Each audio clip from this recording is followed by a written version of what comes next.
வணக்கம். கிரிப்டோ கரன்சின்னு சொன்னாலே நம்ம எல்லாருக்கும் ஞாபகம் வர்றது பிட்காயின் தான். ஆனா, அந்த உலகம் அதோட முடிஞ்சுடுறதில்ல. பிட்காயினுக்கு அப்பாலும் ஒரு பெரிய உலகம் இருக்கு. அது என்னன்னு தெரிஞ்சுக்க ரெடியா? வாங்க உள்ள போலாம். சரி, வாங்க விஷயத்துக்கு வருவோம். முதல்ல பிட்காயினோட பவர் என்னன்னு ஒரு சின்ன உதாரணத்தோட பார்க்கலாம். நீங்க போன மாசம் ஒரு ரூபாய பிட்காயின்ல போட்டிருந்தீங்கன்னா, இன்னைக்கு அது என்ன ஆயிருக்கும்னு நினைக்கிறீங்க? ரூபாய். ஆமா, ஒரே மாசத்துல உங்க பணம் டபுள். கேட்கறதுக்கு ரொம்ப நல்லா இருக்குல்ல? ஆனா, இதுல ஒரு முக்கியமான விஷயத்த நம்ம புரிஞ்சுக்கணும். இதுதான் கிரிப்டோவோட விளையாட்டு. எந்த அளவுக்கு வேகமா மேல போகுதோ, அதே வேகத்துல கீழ வர்றதுக்கும் வாய்ப்பு இருக்கு. இது எல்லா முதலீடுகளுக்குமே பொதுவான ஒரு விதிதான். சரி, இந்த சுவாரஸ்யமான உலகத்தை பத்தி இன்னும் ஆழமா தெரிஞ்சுக்க நம்ம என்னென்னலாம் பார்க்க போறோம்னா, முதல்ல பிட்காயினோட அந்த வேகமான பயணத்தை பத்தி பார்ப்போம். அப்புறம் கிரிப்டோவோட சில அடிப்படை விஷயங்கள். அதுக்கப்புறம் பிட்காயின் இருக்கும்போது எதுக்கு மத்த நாணயங்கள் தேவைப்படுதுன்னு தெரிஞ்சுக்கலாம். அதுக்கடுத்து சில முக்கியமான ஆல்ட் காயின்களை பத்தி பார்ப்போம்.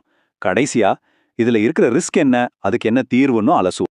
ஓகே, முதல்ல நாம ஆரம்பிக்க போறது இந்த முழு கிரிப்டோ புரட்சிக்குமே பிள்ளையார் சுழி போட்ட பிட்காயின்ல இருந்து தான். பிட்காயினோட வளர்ச்சி எந்த அளவுக்கு பெருசுன்னு யோசிச்சு பாருங்க. இன்னைக்கு உலகத்துல இருக்கிற 80% நாடுகளோட மொத்த உள்நாட்டு உற்பத்திய, அதாவது ஜிடிபியை விட பிட்காயினோட சந்தை மதிப்பு அதிகம். நினைச்சு பார்க்கவே முடியல இல்லையா? அதோட மொத்த மதிப்பு மட்டுமே $570 பில்லியன் மேல. அப்போ பிட்காயின்னா என்ன?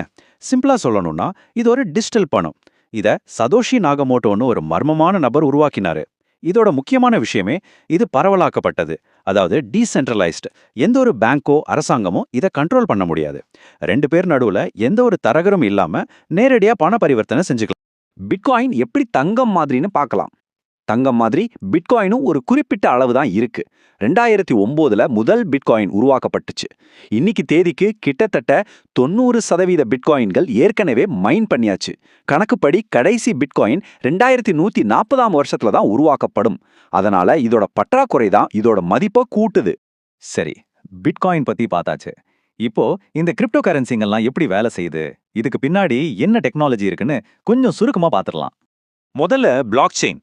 பேரை கேட்டு பயப்பட வேண்டாம். இது ரொம்ப சிம்பிளான ஒரு கான்செப்ட் தான். இது ஒரு டிஜிட்டல் கணக்கு நோட்டுன்னு வச்சுக்கோங்க.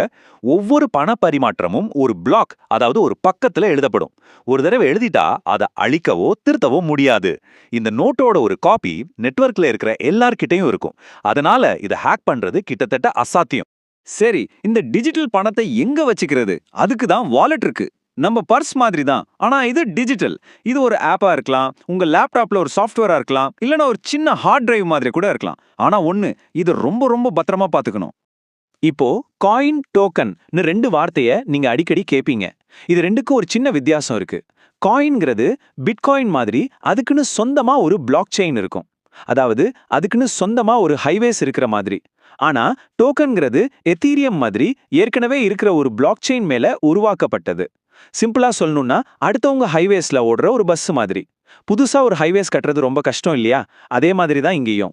பிட்காயின் ஒரு சூப்பரான கண்டுபிடிப்பு தான், அதுல சந்தேகமே இல்ல. ஆனா அதுலயும் சில பிரச்சனைகள் இருந்துச்சு. அந்த பிரச்சனைகளை சரி பண்ணதான் புதுசா கிரிப்டோ கரன்சிகள் உருவாக ஆரம்பிச்சது. அப்படி என்ன பிரச்சனைன்னு கேக்குறீங்களா? பிட்காயினோட மிகப்பெரிய குறைபாடு அது ரொம்ப ஸ்லோ. இந்த ஒரு பெரிய பிரச்சனையை சரி பண்ணதான் ஆல்ட் காயின்ஸ், அதாவது மாற்று நாணயங்கள் களத்துல இறங்குச்சு. எவ்வளோ ஸ்லோன்னு பாருங்க. ஒரு பிட்காயின் டிரான்சாக்ஷன் கன்ஃபார்ம் ஆகிறதுக்கு சில சமயம் 1 மணி நேரம் வரைக்கும் கூட ஆகலாம். யோசிச்சு பாருங்க, ஒரு காஃபி வாங்க போய் பேமெண்ட்டுக்காக 1 மணி நேரம் வெயிட் பண்ண முடியுமா? அதனால தான் இதை டெய்லி யூஸ்க்கு பயன்படுத்துறது ரொம்ப கஷ்டமா இருந்துச்சு. இந்த வேக பிரச்சனை தான் பல புதுமையான காயின்கள் உருவாக ஒரு காரணமா இருந்துச்சு. சரி, பிட்காயினுக்கு போட்டியா வந்த சில முக்கியமான ஆல்ட் காயின்களை பத்தி இப்ப பார்க்கலாம் வாங்க. முதல்ல நாம பார்க்க போறது எத்தேரியம். இத வெறும் பணமா மட்டும் பார்க்க முடியாது. ஒரு உதாரணத்துக்கு சொல்லணும்னா, பிட்காயின் ஒரு செக்யூரான கால்குலேட்டர் மாதிரி, ஆனா எத்தேரியம் ஒரு முழு ஸ்மார்ட் போன் மாதிரி. இதுல பண பரிவர்த்தனை மட்டும் இல்லாம இது மேல புதுசா ஆப்ஸ் கூட உருவாக்க முடியும். எத்தேரியத்தோட முக்கியமான அம்சம் ஸ்மார்ட் கான்ட்ராக்ட்ஸ்.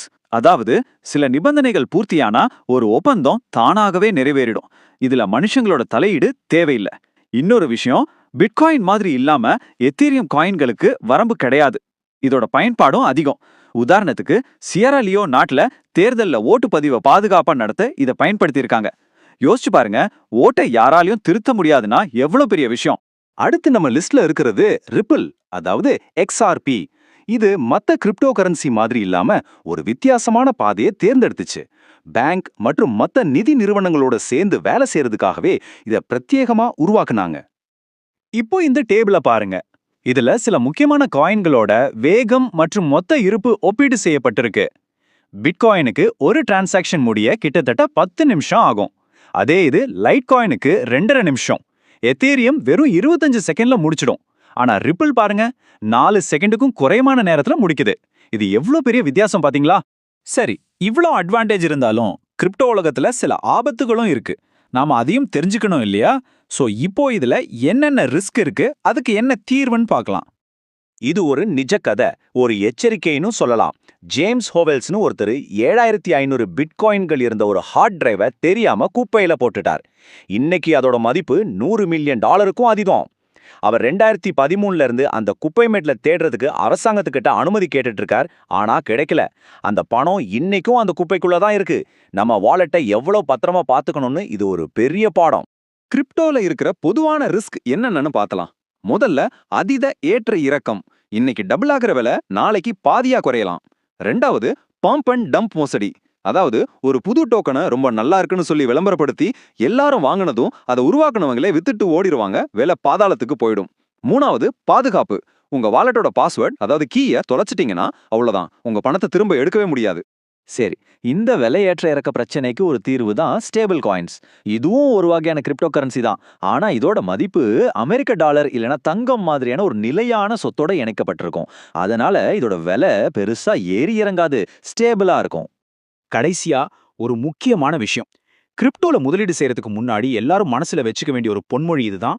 நீங்க எந்த தொகையை இழந்தாலும் பரவாயில்ல நினைக்கிறீங்களோ அந்த தொகையை மட்டும் தான் முதலீடு செய்யணும். இது ரொம்ப ரொம்ப முக்கியம். உண்மையில இந்த கிரிப்டோ உலகம் ஒரு பெரிய பரிசோதனை மாதிரி தான். நிறைய சவால்கள், ஆபத்துகள் இருக்கு. ஆனா இன்னொரு பக்கம் ஒரு பரவலாக்கப்பட்ட, அதாவது யாரோட கட்டுப்பாடும் இல்லாத ஒரு நிதி எதிர்காலத்துக்கான வாய்ப்பும் இருக்கு. இந்த வாய்ப்புக்காக இவ்ளோ ரிஸ்க் எடுக்கலாமா? இது நீங்க தான் யோசிக்கணும். இந்த விஷயத்தை பத்தி நீங்க மேலும் தெரிஞ்சுக்க இது ஒரு தொடக்கமா இருக்கும்னு நம்புறோம்.